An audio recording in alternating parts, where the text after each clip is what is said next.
Welcome back to Isles Wrapped, show where I wrap up each game that the New York Islanders play.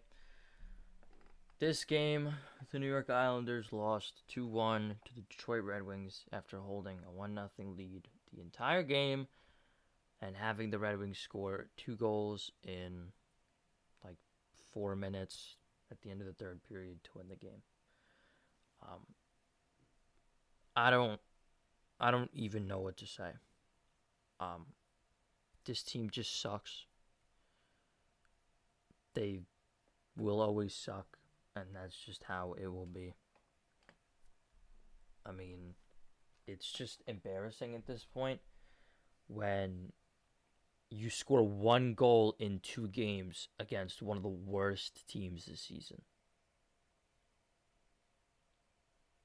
One of the worst teams this season, and we can only score 1 goal against them. And we lose like that.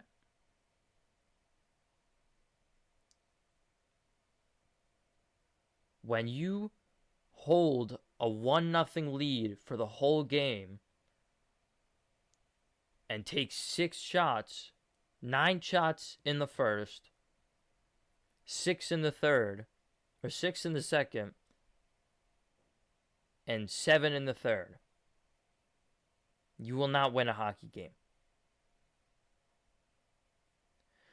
When you score the first goal of the game and then proceed to put no offensive pressure, don't even forecheck,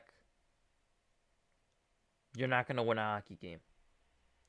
When you're letting defensemen like Eric Gustafsson waltz into your offensive zone and and almost get a shot off uncontested, you're not going to win a hockey game.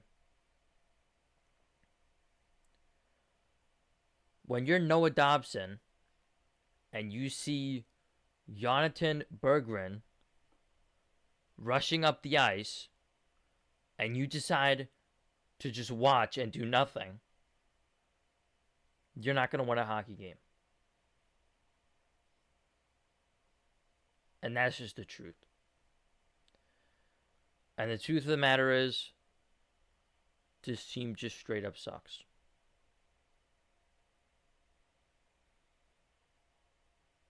And firing Lambert, as much as I hate to admit it, did absolutely nothing. Now, this is in no way, shape, or form a shot at Wah. I think Wah is a good coach. But I think that he needs to discipline the players better. Because clearly they're not disciplined. They're not playing like they want to win. They're playing like they want to skate around and get their cardio in. That's what they're playing like.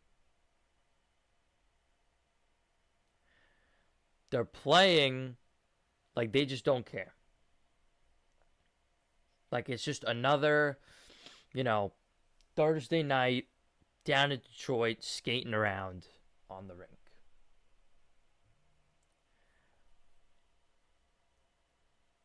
And, it's unfortunate because I love Waz, our coach. He seems like a very smart head coach, and it seems like he knows what he's doing. But when you have games like this, and the last game against Calgary, and, when you have these 2 games like this, and then you have the other game against Detroit, you start to wonder, what did firing Lambert really do if we can't score? What did firing Lambert really do if we still blow leads? What did firing Lambert really do if we still sit back when we have a lead and not put any pressure on them, and then let them tie the game and score to take the lead in the same period at the end of the game?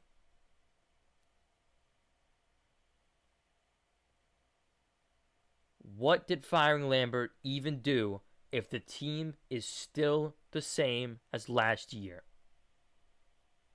What did it even do? And I mean, my biggest question is Lou the problem? Because you fire one coach and you bring in another who disciplines a team, and we're still blowing leads.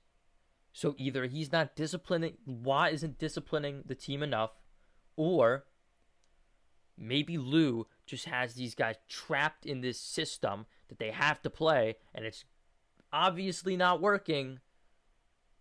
But it's not like you can fire your general manager in the middle of the season, you know?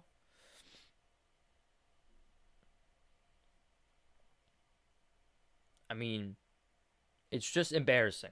And it's sickening, and I'm sick and tired of watching this team score one goal every night and then blow a lead in the third period and lose. Whether it's in regulation, in overtime, or in a shootout. I'm sick of it. It's frustrating. It's annoying. It's like, I don't want to watch this. Honestly. I wouldn't be surprised if, I believe Sunday they play the Blues. I wouldn't be surprised. Let me double check that. I believe it's Sunday. I wouldn't be surprised if no one shows up to the game on Sunday. Saturday. Sorry. Not Sunday. Saturday. I wouldn't be surprised if nobody shows up to the game on Saturday. Because when you just watched what we just watched, why would you want to go?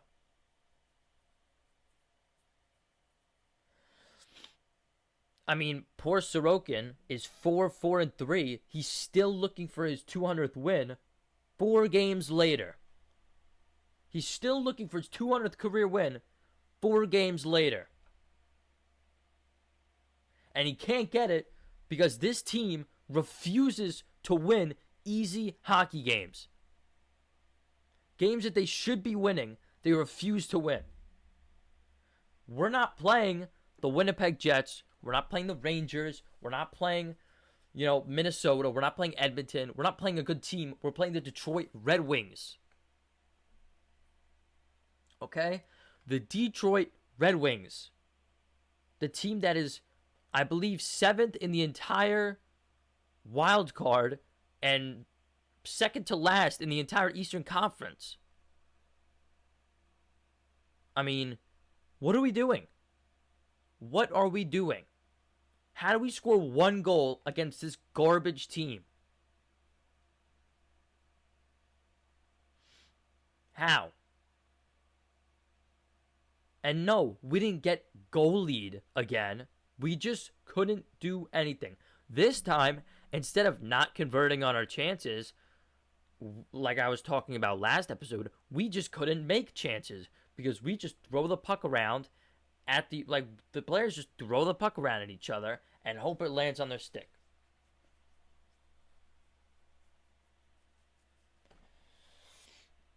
We just throw the puck around and give horrible passes and hope it lands on our stick.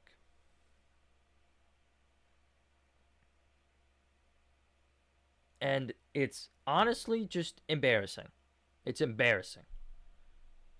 It just makes me not want to be a fan of this team. Because it is just embarrassing. And it sucks to have to watch this awful product be put out on the ice every night. And I don't know what the problem is. Because Lambert got fired. And sure, we made the playoffs. We were better. We were 20-14-5 under Watt. Great.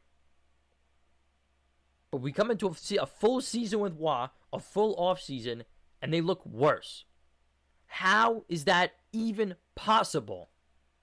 How is that even possible that they look worse with a full training camp of a new head coach? How? All I'm going to say is they should just go back to tanking. I mean, they are basically, they have no future. If they can get, a top 3 pick or a top 5 pick, and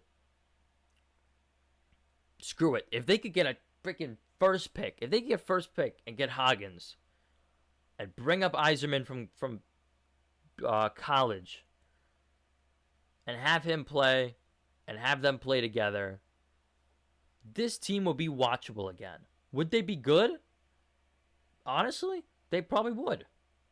They probably would. Assuming that Lou makes the right moves and does his job as general manager instead of sitting around and doing nothing.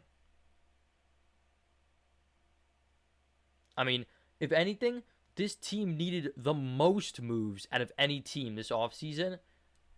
And what did they do?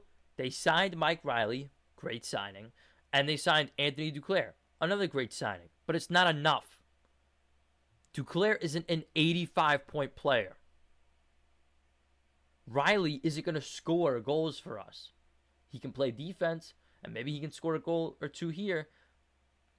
But we need goal scorers, and clearly we don't have any. Because if you look at the stats for this team, and you look at the stats, Horvat has 5 goals. 5 goals. We need more than that. We're 19 games into the season. Palmieri has more goals than him. Palmieri has 7. I like that out of him because I know he's not that great of a goal scorer, but it's good to see him scoring. Same with Lee. I like to see him scoring goals. Brock Nelson, also 7 goals. I'd like to see more out of him. But I would especially like to see more out of Horvat. And don't even get me started on Noah Dobson. 8 points in 19 games played. He is supposed to be our offensive defenseman. What is he doing? What has he been doing? Because clearly, he hasn't been playing any offense. And guess what? He hasn't been playing any defense either. So really, what are we even paying this guy for? This is his contract year. So I hope Lou looks at this and says, maybe we shouldn't pay him $8 million, $7 million. Maybe instead we should pay him $3 million because that's the type of defenseman he's playing like. A $3 million defenseman. If even that.